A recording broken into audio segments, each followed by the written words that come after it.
Hello नमस्कार, मैं हूं नीरज कुमार और आप देख रहे हैं मोबाइल न्यूज 24। वक्त हो गया है आज के तातरीन खबरों का। आज से देश में 3 नया कानून लागू हो जाएगा। इस कानून के तहत आज से जो भी आपराधिक घटनाएं होगी उनमें नए कानून के अनुसार प्राथमिकी दर्ज की जाएगी।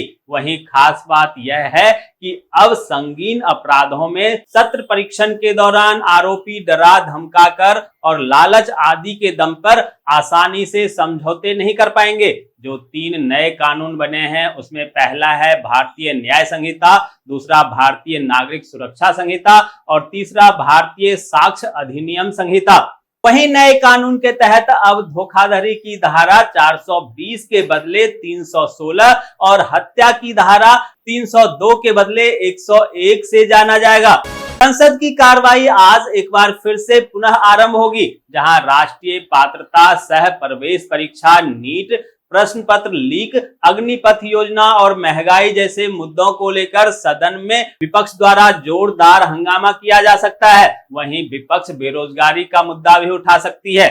छत्तीसगढ़ की महतारी बहनों को महतारी बंधन योजना की 5वीं किस्त आज जारी कर दी जाएगी, जहां सीएम विष्णुदेव साय ने इसको लेकर आदेश जारी कर दिया है। बता दें कि महतारी वंदना योजना के तहत छत्तीसगढ़ सरकार राज्य की सभी विवाहित महिलाओं को प्रति माह 1,000 रुपए आर्थिक सहायता प्रदान करती है।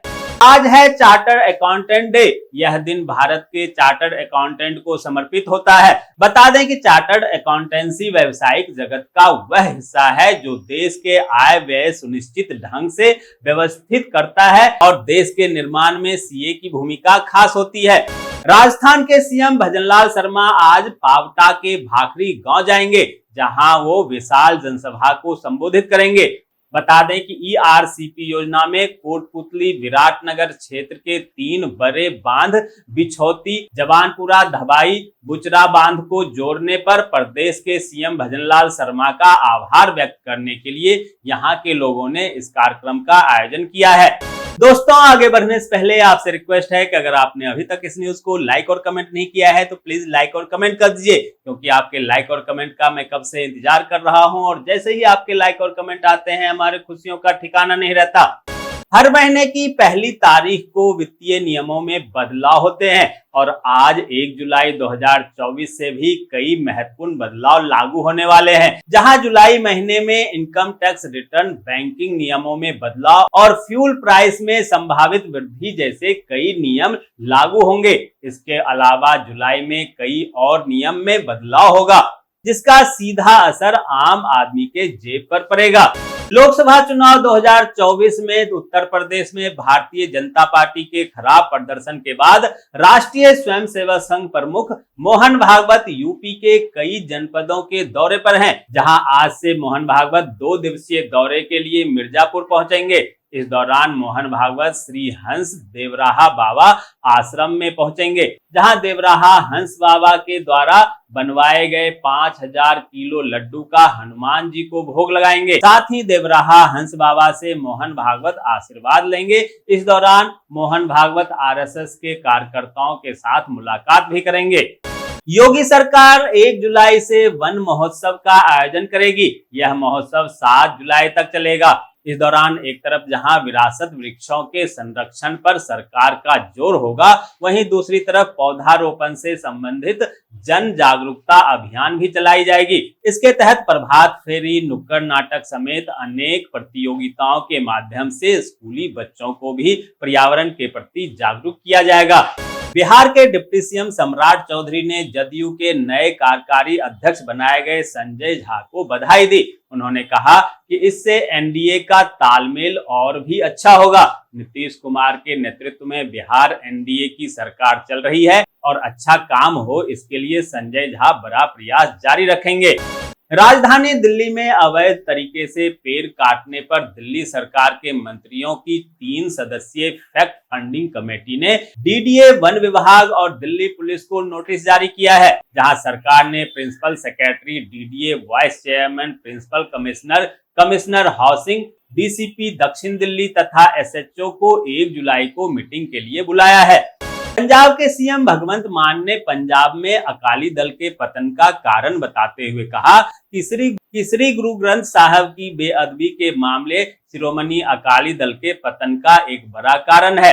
बता दें कि अकाली दल इन दिनों अंदरूनी कलह का सामना कर रही है। भगवंत मान का कहना है कि 1920 में बनी अकाली दल 2020 के बाद से ही भारी संकट में है और विलुप्त होने के कगार पर है। हरियाणा की नायब सैनी सरकार में पर्यटन मंत्री असीम गोयल ने चंडीगढ़ में ट्रांसपोर्ट डिपार्टमेंट की समीक्षा बैठक की, जिसमें उन्होंने विभागीय अधिकारियों को निर्देश दिया कि राज्य परिवहन विभाग के सभी डिपो और सब डिपो में बस स्टैंड परिसर का रखरखाव बेहतर होना चाहिए। उत्तराखंड में एवलांच आने की घटना सामने आई है, जिसमें केदारनाथ के पास पैड से बर्फ की नदी बहती हुई दिखाई दे रही है। वीडियो में नजारा काफी भयावह लग रहा है, लेकिन इस घटना से कोई जान माल की हानि नहीं हुई। उत्तराखंड में ग्लेशियर टूटने की घटना सामने आने के बाद विभाग के अधिकारी हलचल में आ गए हैं। बता दें कि इससे पूर्व भी ऐसी घटनाएं 2022 में सामने आई थी। हाल ही में जमानत पर रिहा हुए झारखंड के पूर्व सीएम हेमंत सोरेन ने सामंती ताकतों के खिलाफ विद्रोह का ऐलान किया। उन्होंने कहा कि विपक्षी दलों का गठबंधन इंडिया देश भर में भाजपा को सत्ता से उखाड़ फेंकेगा। हुल दिवस के मौके पर झारखंड के साहेबगंज में रैली को संबोधित करते हुए सोरेन ने कहा, उनकी रिहाई के बाद भाजपा के खेमे में घबराहट है। छत्तीसगढ़ कांग्रेस प्रदेश संचार विभाग के अध्यक्ष सुशील आनंद शुक्ला ने भाजपा पर जमकर निशाना साधा है। उन्होंने कहा है कि हाईकोर्ट ने राज्य की कानून व्यवस्था पर सवाल खड़ा किया है। उन्होंने तंज कसते हुए कहा कि राज्य में बेलगाम कानून व्यवस्था पर 1 महीने में 2 बार कोर्ट ने सवाल खड़ा किया। यह राज्य सरकार की अक्षमता को दिखाता है।